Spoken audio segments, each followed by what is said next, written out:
sado ga togon kongo sere anyi miskine nyani kadun konte itu intogeni dambe khante faram proyenti danga sara gillefe sara binne nyani yeso ke daga nan kuma nan molole nan nito nan nyille dullemma ado tampiye sufun fu daga nan kaso tampiye do dullemma harawi ma ba angana nya walla wakati su anyini ran kaso nya iran bogonto kunya londine anyi aga igandu kutunya kapeme agi gana yella gana kitabo agama kitaha alhamdulillah fakifini kesu kama seremenya samana katti khairi ngollenga seremenya samana khairi golleya kamenya maga aga wini anyi wini fare mi siden nogonya ay men chogure nyino nyai anya ga sikki fare mi siden chappa fananya seremenya samana donuma aga sallini do Allah farsen nembatenga sallallahu alaihi wasallam watu suga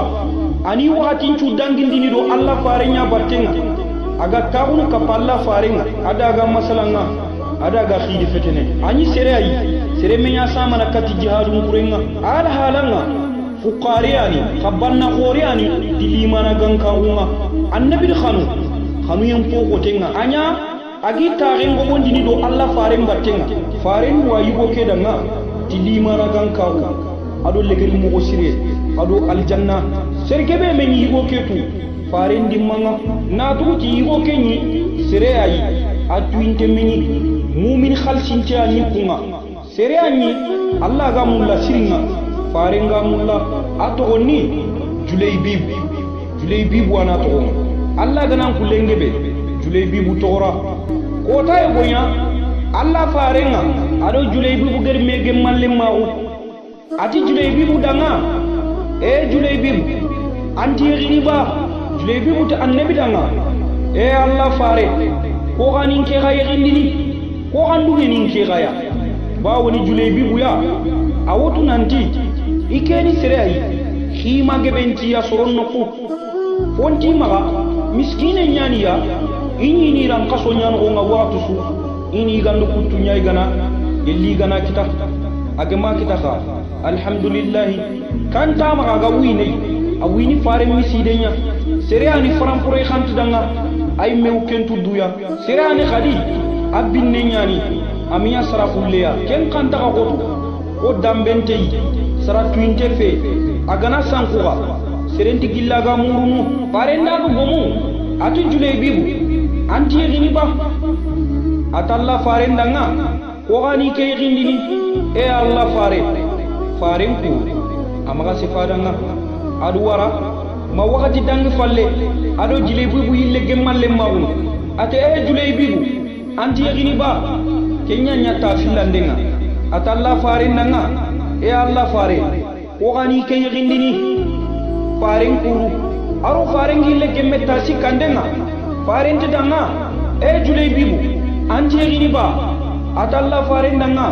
Allah fare ko gani yini ke ya ko gani ke yindini Allah faren ti nke wanyi yindini julebibu nke wanyi yindini abusu du to annabi da ate wa kem kunna mange dinni lemburu korea kebe granti naka fandini iya qimma arabu nati al-kasidu ati farendanga idan tajiduni kasida aya uregeni mangedini sereya lemburu khoregeni agranti naka fandini iya qimma faren postidanga la julaybi maga keko ampeti kenga kenni soronya maga kalla kem maga lembure fetanga ampeti kenga serebe granti naka fandini yagare maga kendi ni medina dun ko nunga imei dunye ni lenya ga nyirindini ilenya ga kusu makube ni kina ni kara imei dunye ni yirindini mi galla tuindi farenya na farin tuwa ullai yalla annabi hata jinten katiro muku yokuba walla hata jinten kiya imei yirindini kundunga bawo na rawnyana Allah farin mullana fofu ilenya ga rukuya duda ngaka bunya gariya kenyani imeni yekindini migandi ikhibarun to faren toronga kem mogani Allah faren posti medina nke godanga ati go danga alle nyagare nyindinga yugo ntalla faren danga khair fo gore dore fay koy tare nke danga e Allah fare tare indanga koy tare kheninga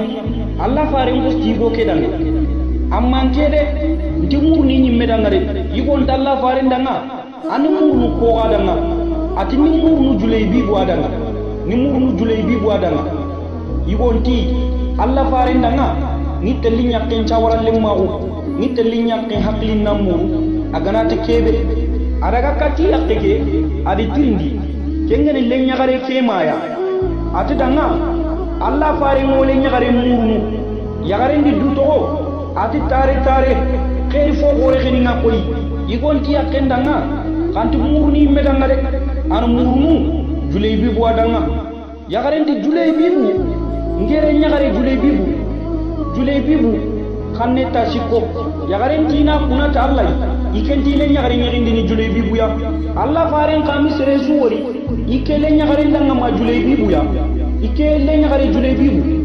ay kenti nyana kati fulane di ikele nyagare muru nabu khora gumenyan dambi khora gumenyan imi dungi le nyagare kinne kati di muru kati khari muru imi dunga tinni kunchula ikeni le nyagare kini julaybi bu ya le nyagare ke ko ske muru na to ko sare ke kompen no nga aga suturan no nga aga kompen no nga anti sellaya aturong sare ke do babe ke digan kanunga diga kusofo ko ngo kendi ma usuturan no nga aturong ima kannenga ima ga balla fare nyamer kannenga ar sare ndo faben ki adi tirindi ato ko gani murnu sare ndi kibari atalla fare nyani amurnu julaybi bu danga le nyagarenji saranu ko fili danga at manda ka barandi kenga fabendo sarende du to danga iti le nyagare julaybi bu ketangenti julaybi bu seriani na burenti maga aga kundu kati damu o mudungan kinni kenga kati khada mu o mudungan kinni kenga wacha igana to nan kini julaybi bu ya ken kati gemme kammo on tan kinni julaybi bu ya ati sarendo fabendanga yalla kana Allah fare nyamir khannin ya yillandi ba yalla ka kumballa Allah fare nyamir khannin ya iba kadin kinai wallahi na kunati Allah ya Allah farenti anti loguna bada Allah farenti magayan kana bada Allah farenti yebe na bada fi falle sare keru fabe ket danga itandu tumu kolle andu tumu ko fabe ke bi adaga Allah fare chagata sallallahu alaihi wasallam ate Allah fare an chogo wole nyagaren kamma an chogo wa kamma akini julaybi buya yelle gana nyankengi dungeti kenya ya Allah fare o kha dunge anna kini kere ne an keta sarano ku filli ado Allah fare imaga gemmalle mawo yogun kamanga birebe falle sare kero fabeke igelle nyagare ke sawaralle mawo igeda rayentu igeda haqilinantu igeda dungentu ida Allah farenga idinya alwakiliya yoguke kamma yogun certinin timme yogun kibarun timme Allah farendi yarin kusoke khiri artawundi addu'a dangati berekeya farendi duto nkamantunka Allah angarna khairin foge benguji ke gare kamma koy gujindeya nkamantunka Allah anganta ke gare bire li ginda kamma hoteya farendi keko fi falle ar folla kutaga julaybi budanga julaybi buroti yakenga farendi kompe taga julaybi budanga kompe kebe lesilinga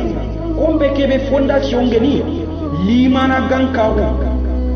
julaybi bu yogunyingi aroti yakenga adi yakenka palle mawu ko yogu kutummo nga i kompe no nga i boyade mure kompe kebe a fondation ngeni limana ganka wuya ta Allah ado Allah kanne ado dunge ta Allah kitunga julaybi budi yakenya iga me de mana bani sugi kapalle manga aga de mana ti khanuye ado yugo hinnantawo bani sudi fu kapalle manki tella na me fudu kati kisiyen killenga ado wululimontawo dunado l'akhara Allah di gareke bire limondi limoye do yurweya ayonkinga Allah ri worsagem fogebe da khanu yello kinen chondo menga kengeni julaybi buya ar khanu yem pokoti julebi bunya keta adi yakenga brene o yugo kutum mogonga I kompen nogonga aya kenga kitun naganga aw sembendini do du bate na kofume katti duya iga me sungunda le magunu aga moro no udo yagare kena nyingi danga hinnan ta ufo yagare ado isondo menken ufonga ado wose iyo kindanga keminya fofo ya aganta uchila mane dangi falle julebi bu toronga gangunda na gangunda khanenga na to manyun kompen nogonga gangunda na ke daga me fare nyameri khanne nyani soron nambu kati jihadunga indaga ke jalla killenga iro khonno gemalle magun idi ga ke janga alla killenga jihadu nyani julebi bu ger kenya mugu julebi bu dire gilli na ya ken to amara manyon kompen nogonga iwi bire impo daga muntenga julebi bu giri adi mo ko sirondi manyu nyiramu rondina khannenga julebi bu bogu sellanga araga ke falla farenga aro faren jaba oro aro faren jamanga idaga jihadun kuru julebi bu faren karanga ma jihadul legenga iro konnonge malle mawu iro konnonge ja iro konnondi mekita o bindumbendi kamullaga fofonti mugini makafan kanne ado tammen kanne sufande kanne ado sopinde kanne luke ado kobe kafir ni islamin kerni islamin kafir ni kerni malla de mande ngarini allah di islamin nga adi da kafir ni kamma iri kafir ni laga ni khannu kutu ni giju mun karate tamunga allah de mandeli magge dangi nga nyemene ke dangi nyeme fi falle faren chahaba ni ngiri idi jaman pai soro be ni manke i soro nogonga idi tunan to kun kara iwi murnu kafir ni kufurun nagama yu islamin murnu kafir ni murnu nagama allah faren ti danga atakan koni ga murnu itono fulani do fulani amurunu fi falle fare nyille tini danga kan ko do ko amurunu itu fulani aro fulani woni ya murunu fare njaba woro nya fay kude kayimi julebi bu to ko ba woni julebi bu ya inti julebi bu tusiringa julebi bu ti maga sara oreya na to Allah di fare no kuma julebi bu no sara oreya fi falle fare ti danga ati amanke nge fay julebi bu amurunu kagiri kana julebi bu muru kana julebi bu muru joye maga fi falle isanki iwuro furu kunanga kafir nu ko furu nanga iwu julebi bu muru migarini wore julebi bu ya migarini wore magamban kore ngaga sakka akafan sakka karanga na ututani mayimme asufa kafir batte freng bujini fetenga dorenge benga melini da fetem battenga akafan sakka karanga italla farenga afaike aya faike Allah fare afaike sakkaire kundu farenge ni adini kafir ni soronyeri unyandro mena ganga julebi bu sakka na ganenga kafir nu kufuru soronyeri diori ifuru sakka fi fallallar faren duindi farenti soro kudanga ati julebi buani ar kafir ni laga adi ni keri fi falle soronyeri kosayori idu wara naganenga idi sutu akorbaki maga adi kafam bagandi katia adu sorofu nyeri suraga adi sukeri matamenga rino wori julebi bu ya julebi bu soko akara farin tu si kurungun kama adu julebi bu tu adu sori kitun kama adu sembendi kati gijimenga adu julebi bu mondo kati duya adi khanne to ati kiani julebi bu ya julebi bu bogun kiai nkera bu julebi bu julebi bu bogun kiai nkera bu julebi bu kanne tashiko farenga ke digan kanne kono agati ni nke bobu julebi bu ya julebi bu ka begin kiai farendi ke digame ko kanne tashiko fi falle farenti sahaba ni danga at khari kummen kara julebi bu danga ad julebi bu khaburan jaba il julebi bu khaburan jaba allah farendi julebi bu wutu ikitunga ay nambi se julebi bu ya ad wuti ikitunga ada daga so ondu furu kummen no nga ad bulu kafare mi nyameri ndi nanti fereke be dorege be ga julebi bu fetenga nanti na wanki bakkay nanti na wanki bakkay ramuku fare mu nyameri ndi tikenga bawoni fare nde ma ko hadise nga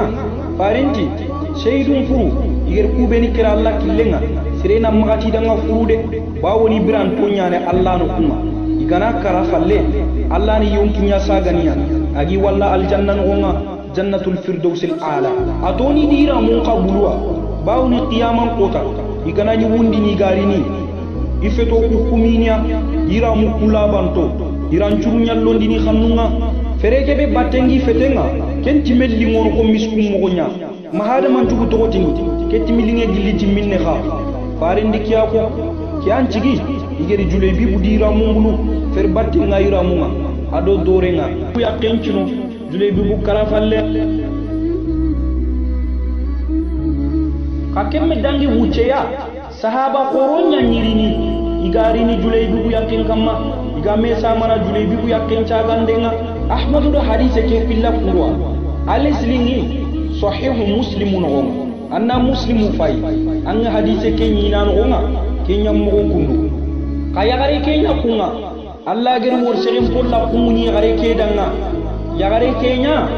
kine ke fati falle aga na ka fandini fuqarum maga ken kanto khoto ko miskino agi na ka fana adu al hakimu ken kanta ka khoto ko kubeni kina ni kara ya gare ken hinne ne kusuya miskino adu fuqaru adu al hakimu ya gare meni medina kunga akina ga kara agan koton take yare na gafande ado sede dinde Allah killenga serenta ka waballa miskine yo miskina u gachefe limana ganka hunni fo khoria Allah gana ro ko men chondo menga Allah gana ibe worsaga limana ganka wan chondo menga ar fo khore kinanga limana ganka peti kone serebe gana kita anyandi khairi fo khore kita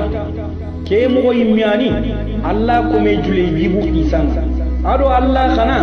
julaybibu aro faren kana julaybibu kebe Allah faren yimme gari wutu yikitti senunga nazuri fun kummen nonga ken kama ka koto farendi julaybibu bogun kiyayi nkera bogu julaybibu Allah faren duwa julaybibu yakendanga te khairin pokote Allah ganda brendi ginda kamma julaybibu farendi ken bangandi nanti arjannal lemme nyani julaybibu